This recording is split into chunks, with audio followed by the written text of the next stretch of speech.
Hello, MCU fans. Today we're going to look at the major announcements and news that came out of the D23 Expo. Now, Marvel's portion is just wrapped up, and I have been scouring the web and Twitter to try to find the things at least that I thought were really interesting, and I hope you will as well. So let's dive right in and see what we can find out. Now, one of the things they announced regarding Phase 4 is that, yes, Werewolf by Night Halloween special really is happening. I mean, it's a month and a half away, so it's nice to know officially whether it's on or off. And it looked really interesting. They actually showed a trailer, which has been released online, and I have it down in the comments section. If you haven't seen it, you can go check it out. And you can see here the logo and the poster. It looks like it's kind of a retro, early type horror movie from the 1920s, filmed in black and white. Certainly looks intriguing. So we'll see when that comes out, what's going on there.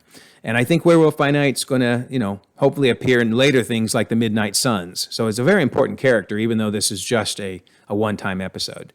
Then D23 had some Phase 5 announcements. Now, of course, at Comic-Con, they gave this entire slate. So this slate that you see here had already been released, but at D23, they then showed some video clips, which were unfortunately only available for those folks at D23, so we don't have access to them yet. But they also gave lots of good information on some of the projects, and that's what we'll hit on now.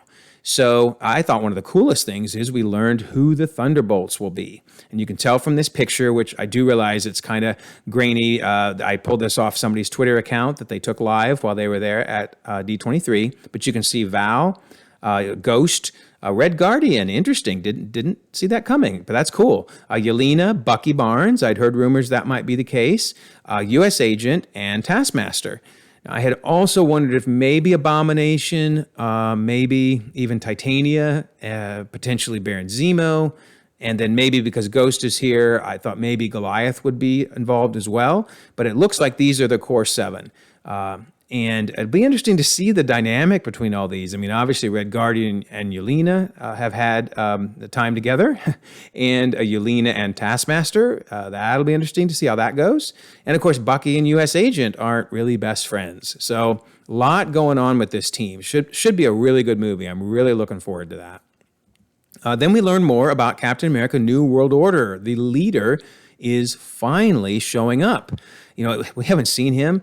Well, since 2008, you might remember at the end of The Incredible Hulk, the guy who was collecting all the blood, Samuel Stern, collecting all the blood from Bruce Banner and looking it over and examining it, and was actually really curious about that blood. It was very interesting how much he wanted to learn about it. And of course, he ended up having some of it land on his head, which you see there, and theoretically he became the leader. But then we haven't seen him in a long time. Now, if you read the tie-in comics that came out at the time, they did add a little more to the story where Black Widow showed up and literally kneecapped him and took him into S.H.I.E.L.D. captivity, which presumably when, S.H.I.E.L.D. fell during the Winter Soldier, that might have been a good time for him to get away. It'll be interesting to see if they incorporate that officially or not, but the comics were canon when they were written at least. But yeah, it'll be nice to see the leader coming back. And I think it's interesting because in She-Hulk, there's a lot of discussion about her blood. So it seems like everybody wants Hulk blood. That's why I really wondered if the leader might show up in She-Hulk. And who knows, maybe he's still behind the scenes in She-Hulk. We'll have to see. But anyway, that was kind of nice to get that confirmation of his return. For Echo, they did show us, again, some footage that we don't have access to ourselves. But the cast showed up on the stage, and you can see on the far left, Kingpin. Now, for anybody who'd read the comics, it's not a surprise he's alive. But of course, if you just watched the show, you were like, oh my gosh, they just shot him. How can they kill Kingpin? Well, he does show up in Echo with an eye patch. So similar to the comics, she blinded him in one eye. And it'll be interesting to see in the MCU how they explain it. I've kind of theorized he might have gotten some super soldier serum or something that made him a little stronger because he seemed really strong in Hawkeye. And maybe that helped him heal better from the wound. Who knows? But nonetheless, Kingpin is not dead, if anybody was worried, and he is back in Echo, so that's cool. Daredevil Born Again got a new logo. Didn't learn an awful lot more, but that's kind of cool that they're really, doubling down on Daredevil and the Daredevil characters. Of course, he'll show up in Echo as well. So pretty exciting. Then we got to see Secret Invasion, some information on Secret Invasion. You can see Rhodey is there. He had been rumored to be in Secret Invasion, and now we know for sure.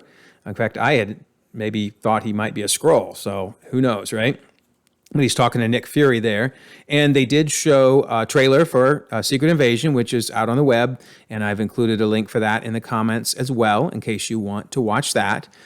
So looks really good. I cannot wait for Secret Invasion. Go check out the trailer if you haven't seen it, because it's really, really looks good. Then Phase 6, as we know, still has several open slots. The information they gave us at Comic-Con, again, was on Fantastic Four and the two Avengers movies, but they let us know there's 8 open slots.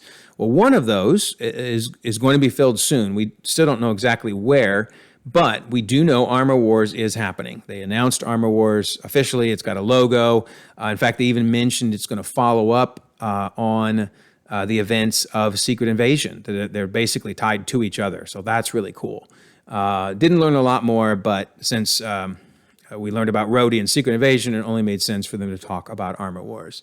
So I had kind of theorized on some of the other things that might fill those slots. In fact, I'd kind of hoped we'd learn maybe at D23 what those slots were, but nope, they didn't tell us. Well, other than Armor Wars, they did tell us Armor Wars, but again, didn't tell us which slot. So I guess we're still left guessing, which of these titles that I've got up here, which of these might be showing up in those slots? Or do you think something else that I don't even have listed is showing up? You've got some type of a mutants movie, Deadpool, Spider-Man, Shang-Chi 2, Armor Wars, the Wakanda series, Wonder Man, Nova, Jessica Jones, and theoretically an Eternals 2 movie. All of them are possible. So lot to fill 8 slots. It'll be interesting to see when they do finally reveal those, what ends up there. So what do you think? Do you think this was a lot of good information at D23? Were you disappointed there wasn't more information? What are you most excited about that you learned? For me, it was Thunderbolts personally, but I'd love to know what you think.